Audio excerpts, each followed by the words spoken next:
Watermelon Slim. We know how you got your name. Can you tell me something about how you got introduced into your musical career? Oh, my musical career. I have a career? Carrera? I have no career. I am very late in my in getting into my career. I have played and sang suonaro and cantare since I was bimbi. I was 6 years old when I first sang in the church in choir. Mm-hmm. And I am now 60, so I've been doing that for 54 years. But the year before I ever sang in choir, I heard what I later learned was the blues. I didn't know it was the blues. This was 1954 in Asheville, North Carolina. And I heard it in my own house. This was back in the days of Jim Crow, segregation. In the last years of segregation, some people in the South had what was known as maids, and they were like servants, and they were almost always black. And we had such a lady who cooked and cleaned and took care of me and my brother. And she would sing John Lee Hooker music. I didn't know it was John Lee Hooker. I didn't know it was the blues until many years later. But then I heard somebody sing, "Oh, my baby don't allow me to stand all night long." And that's what she'd be singing around the house. Mm-hmm. And one bourbon, one scotch, one beer. And sometimes she would improvise on that stuff. And I learned many years later, quando sono stato un giovanotto, that was what that was. It was the blues. And I learned a lot of other music at the time, the country music, the bluegrass, the opera, jazz, big band music, swing, but the blues was the first. And it made the deepest impression.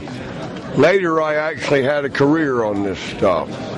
And I quit my last truck driving job in 2004, 2004. And I went out to play, finally, and I have not worked as a truck driver since then.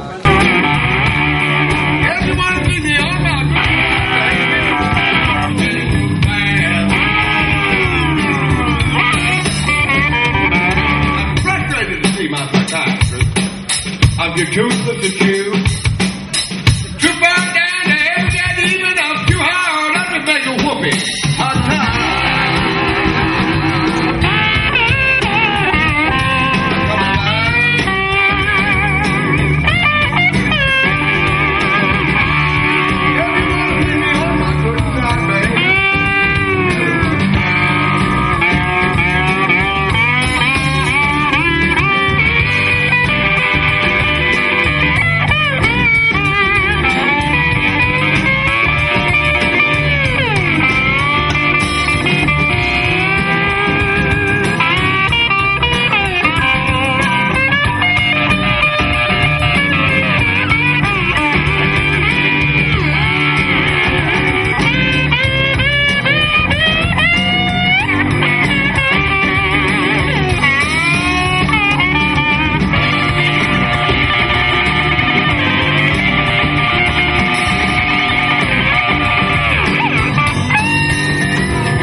Professional gig. Can you tell me? 1968. 1968. 1968, I made $5 playing harmonica and singing in Vermont. Uh-huh.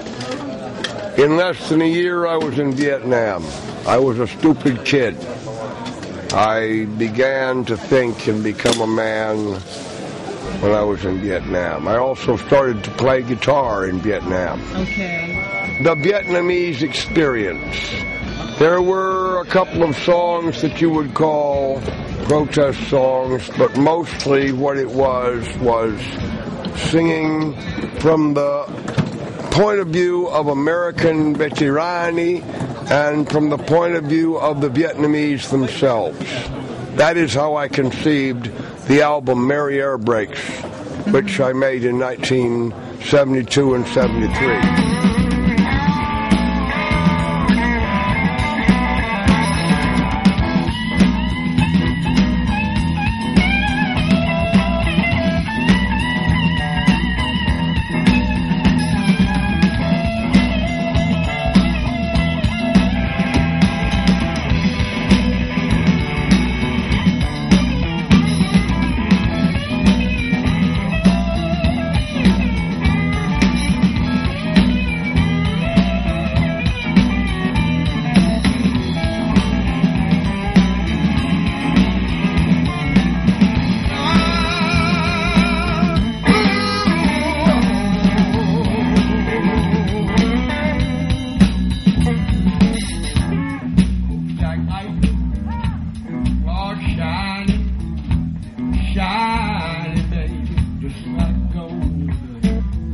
I'm getting old, bitch, yo. My hair is turning gray. I'd have bet my bottom dollar you'd have never treated me this way. Can you hear me? Crying. Can you hear me? Oh, yeah. Can you hear me? Bleeding. Come on down with your honey. The curly hair. Know that you think that I ain't nowhere. So what you doing? Come over here. Prove to your mama that I ain't nowhere. Really have a man can be. Well, I'm ready for you. I hope you're ready for me.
Can you say what your impression of Italy has been? Your experience in Italy? As a historian, I have studied Italy as much, certainly as much as any other European country, except perhaps England, which I've probably studied more than anything else, both the literatura e la historia. And I love Italy because, che bellezza, you know, the architectura è superior,